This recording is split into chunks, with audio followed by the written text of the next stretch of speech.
Hello everyone! Pupunta tayo ngayon sa daycare. Yan, bakit nga ba? Kasi 'di ba, mag-start na si Alwin ng work sa Monday. And yun, syempre magkakaroon tayo ng mga conflicts sa schedule since tayo ay pumapasok pa. Sa bagay, ang pasok ko na lang naman ay 2 weeks or 1 week na lang kung tutusin kasi sa week na papasok siya, exam ko na lang ng Thursday yung papasukan ko. Pero syempre, since meron ng conflict at wala pang titingin dito kay Zion, ay magde-daycare muna tayo. And babalik kami dun sa chinek namin dati. Yan, bago kami lumipat dito sa bahay na to, dito sa Ogden. Nag-explore muna kasi kami ng mga available na places for daycare. Kasi dati, dapat ilalagay na namin si Zion nun sa daycare. Pero hindi natuloy kasi sakto din na na-offeran si Alwin ng night shift. And since nga ito si Alwin, wala nang way para magkaroon ng night shift kasi syempre office yun. Wow, office boy! Wow! Yan, kailangan natin i-drop si Zion sa conflict na schedule namin, which is 1 day lang naman, Thursday. Yun, diba? Yan, nakausap ko na yung daycare na malapit sa amin. And sabi nga, before namin i-drop si Zion, pwede kaming dumalaw doon, tour para to check the place and magbayad na rin kasi kapag 1 day mo lang iiwan siya, $50 a day siya, unless kapag 1 month mo siyang ilalagay doon, yan na weekdays, meron ka kasing grant and subsidy na makukuha. So, parang ang lalabas doon, $10 a day lang. So, ba't nga ba hindi namin gawin na 1 month na? Kasi, syempre, meron pa rin kaming hinahanap na sana pwedeng babantay kay Zion imbis na daycare. So, abangan nyo yan.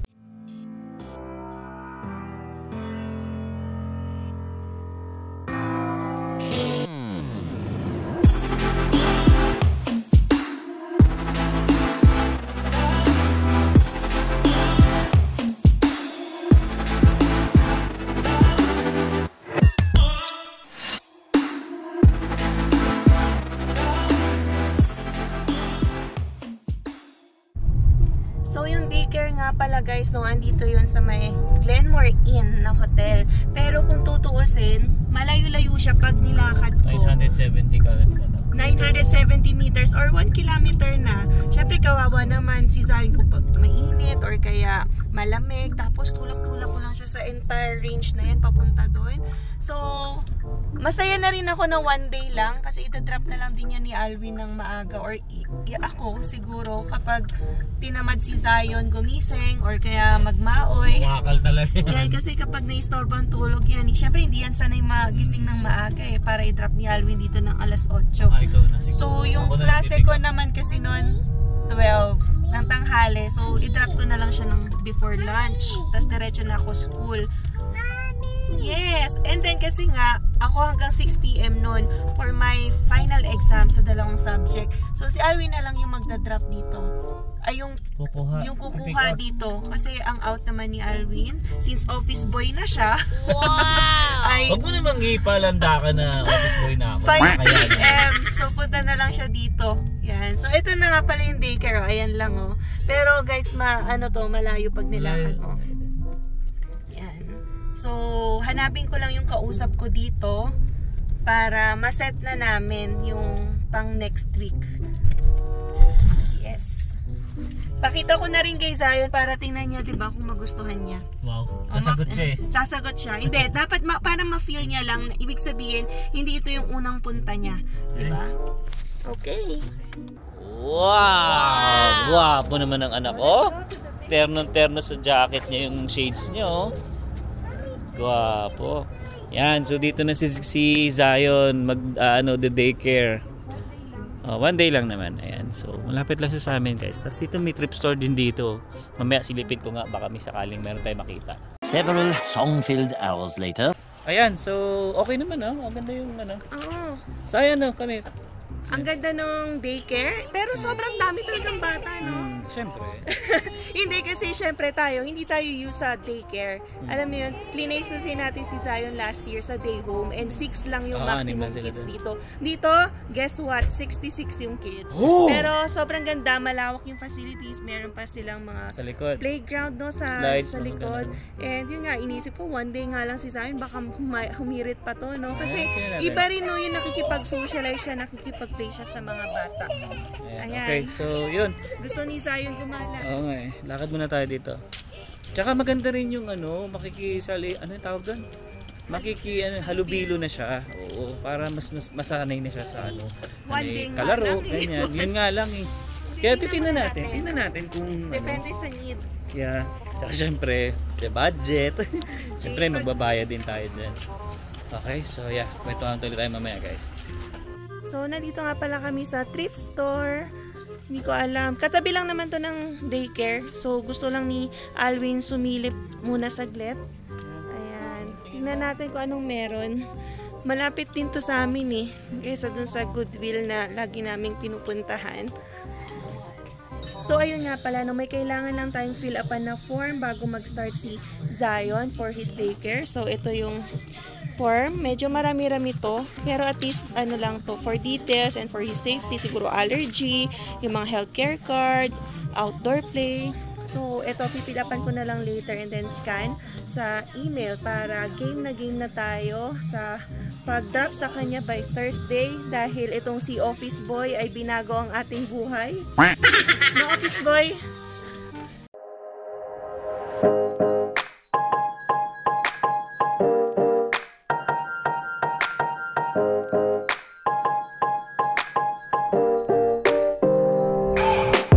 Ayan, paalis na tayo. Sumaglit na kami dito sa thrift store ng Glenmore. And then, ito ulit yung daycare. Ayan. At least settled na tayo, no, sa day na kailangan natin ng daycare. So, again, yan yung daycare. Yan. Ano ba? Okay ka na? Iiwan mo na si Zion? Oo, eh. No choice tayo eh. Ganun talaga. So yun guys, ganun talaga dito, no, yung setup sa Canada kapag wala kang relative or kakilala na mapag-iiwanan ng anak mo na hindi pa yung edad, no, sobrang bata pa. Kasi alam ko pwede mong iwan yan pag 12 to 14, nasa ganung age. Yan, kapag ganung age, hindi ka na kailangan mag-worry sa mga daycare or titingin. Pero since si Zion ay napakabata pa, ayan, we have to resort again to daycare. Yung last time kay Ate Carol siya sa day home and kapitbahay lang namin yun ha. And hindi kami nahirapan sa pag-drop or pag-pick up kay Zion dahil super convenient ng location nun. So ngayon, try muna. So, nasa trial stage tayo. Hindi pa muna kukuha, for example, or magbubook ng 1 month. So, tingnan natin yung ating resources and capabilities para, syempre, as much as possible kasi sana nasa bahay muna si Zion para kami yung mag-aalaga. So, nag-iisip pa rin kami how we can work that around. Pero, yun nga, since may conflict dahil may finals ako, ito yung time na dapat i-book talaga namin siya for daycare. Okay. Yeah, wait baby. Pero normally, magkano ba binabayad? Para may idea lang yung mga bago dyan sa channel natin. Yan, if hindi nyo pa pala napapanood yung vlog namin, kasi last year pa yun, no, nung dinay home namin si Zion, ang charge ni Ate Carol noon ha, wala pang grants or subsidies, ay nasa 1,000 to 1,100, parang ganun. So, 1,000 yan ha. So, since less grant ng Alberta which is 350, so nasa about 650 na lang yan, pero malaki pa rin. And then may subsidy tayo na 266, so nagiging 400 plus na lang yung binabayaran ko per month. And hindi pa yan fix ha, kasi yung minus na subsidy ay dependent yan sa income namin na mag-asawa and sa age ng bata. So, hindi siya fix guys. Mamaya sabihin nyo, oh, dapat 266 din yung less sa amin for subsidy. So, meron kayong makikitang table pag visit nyo yung site for Alberta Childcare Subsidy. Yan, may table dyan for different brackets ng income and different brackets ng age ng bata and yung different types ng institution, whether daycare ba yan or day home. Magkaiba rin kasi sila guys dyan ng value for subsidy. Yun. So dito guys, ang ganda kasi itong daycare na to, mas mura pa nga eh kung kumpara mo sa day home na binayaran namin last time. Sa daycare na to, $350 na lang with grants and subsidy. So, lalabas na $10 a day. Yan. So, kumpara diba last time, 400 plus. So, okay na rin. Pero, yan, depende na lang kung needed mo talaga siya ng more than 100 hours. Kasi hindi mo makukuha ang grant and subsidy or yung full grant and subsidy kung hindi ka magwa 100 hours na drop-in sa bata dyan sa daycare. So, yun yung mga i-consider. Talaga, no? Kailangan 100 yung bata. Kasi yun nga, di ba, kung lalabas lang $10 a day, bakit hindi natin sabihin, o bakit 50 yung ibabayad nyo dyan? Kasi ang in-avail lang namin, 1 day. Makukuha natin yung grant and subsidy kung more than 100 hours is ayun. Ayun. So, research nyo na lang guys kung nandito kayo sa Alberta. And try ko rin i-link sa description box below yung aming day home ni Zion, yung pag-visits kay Ate Carol, and yung pag-explain ko rin about day home last year. Alright. So, yun. Punta mo tayong Costco. Yan, pupunta kami ngayon ng Costco dahil wala na namang diaper. So, doon kasi kami bumibili ng diaper ni Zion. Very ano naman yun, affordable kapag ganun kalalaki yung boxes na binibili mo ng diaper. So, yung brand ng diaper niya is Kirkland. So, okay na okay siya kay Zion. Yun nga lang, no, yung isang box nun ay $47. Oh ay, no! Gastos ng batuta ko eh. Yan, pero pwede na lang, meron tayong certificate, basta parang ganun rebate na $34. Kaya konti na lang ang ating idadagdag for the diaper. Yan. Okay, so yun, mamaya na lang ulit guys. Bye!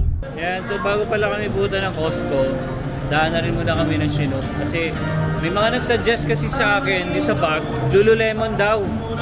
Try ko na sa Lululemon. Ayan o. Nice. Local artist. Sayang na hindi namin kilala.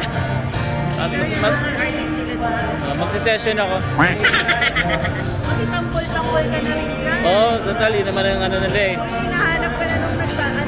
Oo nga, yung patambol-tambol lang daw ako. So, oo nga. Tara. Okay, napabili muna kami ng vitamin D drops ni Zion. And dahil merong tayaan ng loto sa counter, baka nandito na ang swerte natin. Ito, kahit classic pack lang, no? $10. Yan. Ano, panalo ba? Yan o, di ba tumaya kami dun sa ano, Vancouver or sa Surrey. Yan. Di kami nanalo eh. Try natin ulit dito sa Calgary. Baka manalo tayo sa loto. Ito na yung pag-asa natin dito sa Canada. Manalo ng loto. Ito na ang pag-asa natin makaahon sa laylayan, no? Inaasa sa loto. Kailan daw ang draw daw? April 12. O, April 12. Balitaan na lang namin kayo, guys. Alam niyo na, pag nawala na yung vlog namin, umuwi na kami na. umuwi na kami. Nagtayo na kami ng mansyon. Nagbilang agad eh. O kaya, bibili na kami ng bahay dito sa Canada. Whatever. Wow, nagbilang na agad ng chicken. Wala pa nga eh. Okay. Game. So, punta na nga pala tayo sa Lululemon. Tingnan natin yung mga nire-recommend ng mga subscribers natin na ano daw talaga, okay yung bag na yon para kay Alvin. So, check natin. So, sana din meron kasi last time nasa ano kami, Cross Iron, bigger yon. Pero, we'll see. Kasi malaki rin naman yung Lululemon dito sa Chinook Mall. Yun lang, may music tayo. So, ito yung mga bags guys. Kaya hanapin mo na 3 meters daw. Okay.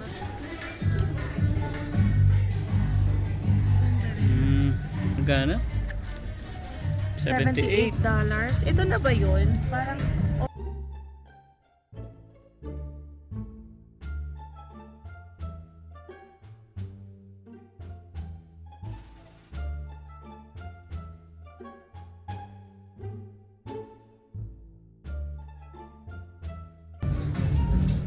yeah. Maganda, maganda.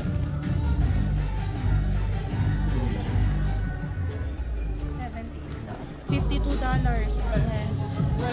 Ang ganda oh. Ito yung mga pambansang bag sa Canada. Lululemon.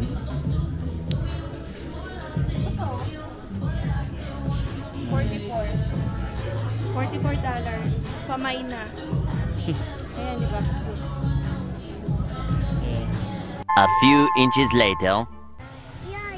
So naghahanap na naman kami ng pagkakagastusan dito sa sa Costco. Mabubudol na naman kami. Ayun, no? $39. Oh, backpack, 16-inch laptop, di ba? Maakit na si Alvin eh. Maliit eh, oh. Maliit siya. Ito isda, oh. Sarap, oh. $28. Pero marami pa tayong ulam. Lobster. Ito, guys, oh. $79 to, oh. Ganito. Grabe.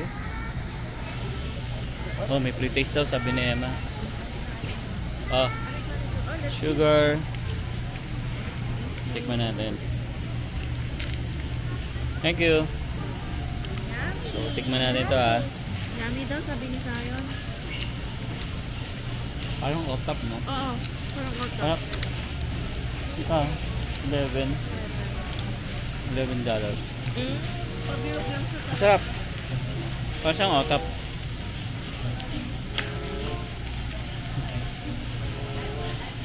Sa mga pre-taste pa lang, mabubusog ka na dito eh. So, kung gusto mong mabusog, pasok ka sa Costco. So, ito guys, wala yung mga hita lang eh. Pero pwede na rin yan. Mas sa akin yung hita, kay Emma yung ano. Gusto ko yung ganito. Okay, 7 na lang. Mahirap talaga kapag ang kailangan mo lang isa, dumatami. Sagot na tayo. Hanap pa tayo ng ano, ng pre-taste. Ayun, ito. Ito naman oh. Ay, naupos. Salad. Tingnan mo. Parang kanin. Grain salad. Grain salad. Tingnan mo tayo. Pagdating na sa bahay, busog ka na for dinner. Yummy? Maasim. Salad eh. Maasim na salad. Pero healthy. Okay. Let's go. Hi there. Hi. The Starbucks French Rolls is just for $26.99 a bag, and it's a 1.13 kg bag. Aha. If you like that, you can grab it right from here, or there's a cup over there as well. Awesome. Thank you. So do you want just the flash or with the cream? With the cream for two. For two. Zion. It's a dark roast. Lagyan mo ng Splenda. Para safe yung sugar mo. Actually, hindi ako nagkakape, pero susubukan natin. Tikman natin. With creamer na yan, with sugar pa, Ano, na sarap? Splenda. Sarap. No? Sarap siya. Light lang. Gusto ko siya. Oo. Oh, minsan lang magkape yan, ha? Ubos. Napahaw na kasi ako. Pwede naman sa akin. Pares lang tayo eh. Yung iniinom ko kasi dito sa Costco, yung Tim Hortons na sachet. So, masarap siya para sa akin. Nakakagaw si Zion. Okay, ayan o. Meron na kaming pagkain kaninang tinapay.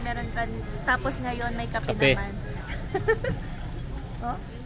Zion, what do you want? Bear paws or the Oreo?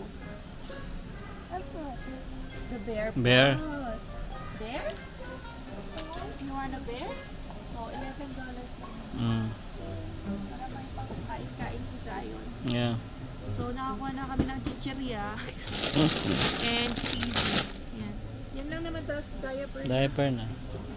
Gagamitin natin yung ano. Gagamitin namin guys yung ano namin dito. Rebate. Rebate. Yeah. $34. Tapos yung the rest nun, yun yung babayaran natin. Kasi sa ano pa lang, diaper pa lang, magkano na? 47. 47 agad. Talo pa. Yan. Okay lang yan. Ganun talaga. Kailangan ng butchokoy ko eh. Kailangan ng butchokoy ko yan eh. Kailangan ng butchokoy ko yan eh. Yan. Hi! Ito oh. Lagi na nag-hi sa camera si Zion. So si Zion kasi guys, number 4. Oh, di ba? $47. Walang kasi. Patay tayo dyan. Dito pa lang, 2,000 na agad. Ay, naku. Maglampin ka na lang daw, sabi ni Mami. Yeah. Washable Okay? diaper. Okay daw pala. Sige, lampin na lang. Okay. Okay. Sige. Hindi na kami bibilin diaper. Okay. Work? Mura kasi yung ano talaga Kirkland kesa sa Huggies. 1.23 Oo nga. lang eh. Hmm. Ito point. Tsaka ito na kasi nakasanayan ni Zion din. Maganda rin. Okay naman siya. Never nag-leak to Oo. si Zion. Hindi, Kaya hindi nga. nag-leak sa kama. Maganda yan. Kaya okay na kami dyan sa Kirtland na yan. Okay, we're going. Okay, so we're done na guys, no? We're done na. Quick lang. Tinan nyo, sobrang konti lang ng binili namin. Pero mahal yan. Ayan, tapos na tayo magbayad. Naka $90 na pala tayo. Pero since meron tayong rebate or voucher, $55 na lang ang aming binayaran. Okay? So, ito lang ang binili namin yung milk, para kay Zion din na biscuit, cheese whiz. Bala ko kasi magluto ng spaghetti bukas dahil Friday. So, Monday pa naman ang pasok ni Alwin. Kaya, yan ang aming parang merienda.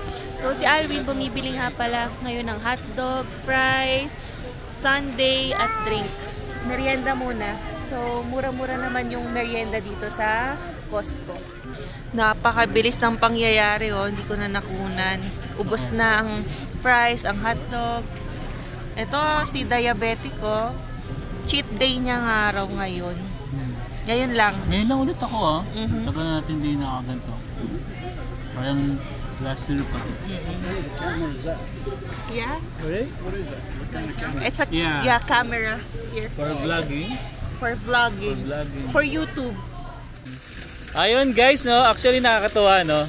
Doon sa habang kumakain kami, may nakausap kami yung dalawang puti, Canadian sila. Matanda na. Lola't lola. Oo, ang bait, sobrang lang, kwentuhan, tapos parang tinanong nila bakit daw, ano daw nagustuhan namin dito sa Canada. So yun, sinagot tema about syempre healthcare, ganyan. Bata. Tapos sinabi niya, totoo, sabi niya, mas maganda yung healthcare dito sa Canada kumpara sa US. Kasi pumupunta sila sa US, nagbabakasyon daw sila doon 5 buwan guys During winter. Oo, during winter. Tinatakasan nila Oo. Tapos, yun nga, nabanggit niya na mas okay nga daw talaga yung healthcare dito kumpara sa US. Pero may nilalabas kasi sila or may binabayaran. Pero minimal amount lang kapag sa US. Oo. Isipin niyo yun guys Canadian na yun, siya na yung nagsabi na mas okay pa rin daw dito sa Canada. Yeah, pero kasi sabi nga nung babae, it's their home already, yung Canada. Parang, kahit saan ka pa makarating na bansa, hanap-hanapin mo yung home. Parang syempre. Pinas, diba? Tayo. Kahit saan tayo makarating, hinahanap-hanap pa rin natin yung home. That's true. Okay, so hanggang dito na lang. Zion, hanggang dito na lang. See you in the next one. Peace!